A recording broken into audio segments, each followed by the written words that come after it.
na kama mazungumzo yangu yatawakwaza, mniwie radhi. Naomba radhi well in advance. Natumaini sitawakwaza, lakini kuna uwezekano nikawakwaza.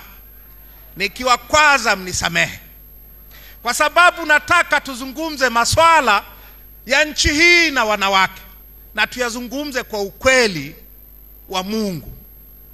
Mungu wetu ni Mungu wa ukweli.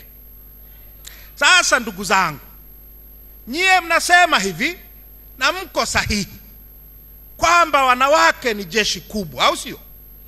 Wanawake ni jeshi kubwa. Wanawake wa nchi hii, wanawake wa nchi hii ndio binadamu wengi zaidi katika nchi hii kuliko sisi wanaume.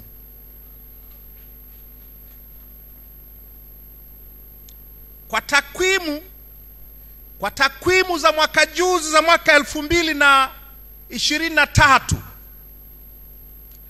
juu ya idadi ya Watanzania zinasema hivi: kulikuwa na wanawake milioni 33.6 katika hii nchi ya Tanzania. Wanawake milioni 33.6, na kulikuwa na wanaume milioni 33.01. Kwa makadirio ni ile ambayo imesemwa hapa, kwamba wanawake wanatengeneza roughly 51% ya Watanzania. Sisi wanaume, hesabu yetu kwa makadirio ni 49%. Kwa wanawake ndio Watanzania walio wengi. Tuanzie hapo. Ya pili,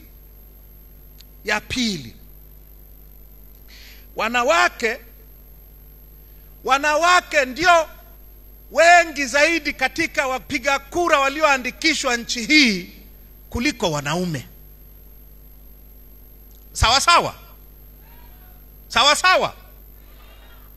Kwa takwimu za uchaguzi mkuu uliopita wa mwaka 2020 zilizopo katika taarifa ya Tume ya Taifa ya Uchaguzi, waliomkabidhi yule mnayemwita mama tarehe 21 Agosti 2021, wapiga kura wanawake walioandikishwa nchi hii walikuwa takriban milioni 14,691,000, wakati wanaume walioandikishwa walikuwa milioni 14,496,000. Wanawake walikuwa 50.33 ya wapiga kura wote walioandikishwa, wakati wanaume walikuwa 49.67 wapiga kura. Kwa tunapozungumza kwenye uchaguzi, wanawake ni jeshi kubwa kweli kweli, ndio jeshi kubwa kuliko wanaume. Na ukweli huo, Mheshimiwa Mwenyekiti, ukweli huo ni ukweli wa Tanzania bara, wa Tanganyika, lakini ni ukweli wa Zanzibar vile vile. Kwa mujibu wa takwimu za tume ya uchaguzi, wanawake walioandikishwa kupiga kura Zanzibar walikuwa takriban 294,000, 51.95, wakati wanaume walioandikishwa kupiga kura Zanzibar walikuwa takriban 272,000, au 48.05. Kwa mnaposema wanawake ni jeshi kubwa, ni kweli. Sasa tuzungumze ya nchi hii. Tuzungumze ya mfumo wetu wa utawala na matokeo yake kwa wanawake.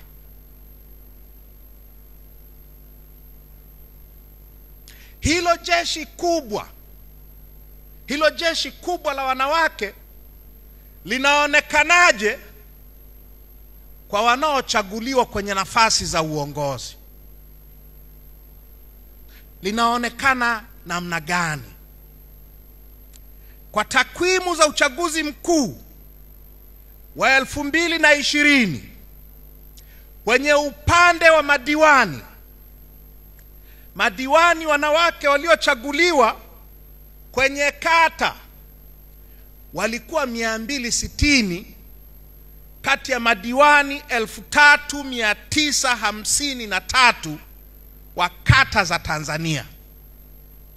6.58 ya madiwani wote wa kata walikuwa wanawake. Hili jeshi limekwenda wapi? Twende kwenye ubunge.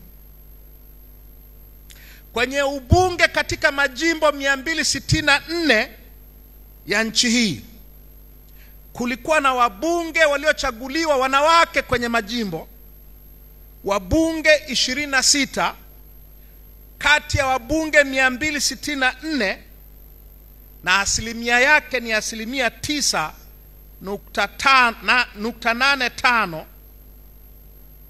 ya wanawake. Wabunge 26 kati ya wabunge 264 ndio waliochaguliwa wanawake. Isingekuwa viti maalum, uwakilishi wa wanawake katika bunge la Jamhuri ya Muungano ungekuwa chini ya 10%. Hiyo 26 hawafiki 10%. Idadi inaongezeka kwa sababu ya viti maalum.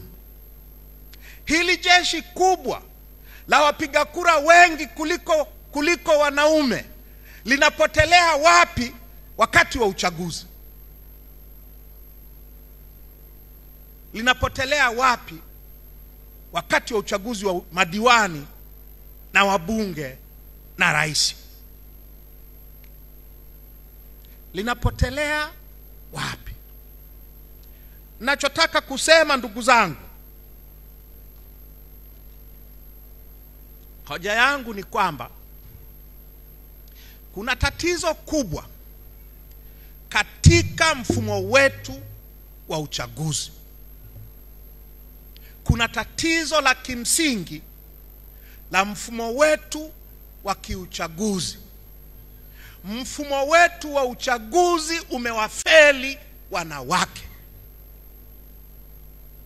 Maana yake vile vile ni kwamba mfumo wetu wa kikatiba, kwa sababu masuala ya uchaguzi yanaanzia kwenye katiba, mfumo wetu wa kikatiba umewafeli wanawake. Ndio maana bila viti maalum, uwepo wao bungeni ni chini ya 10%.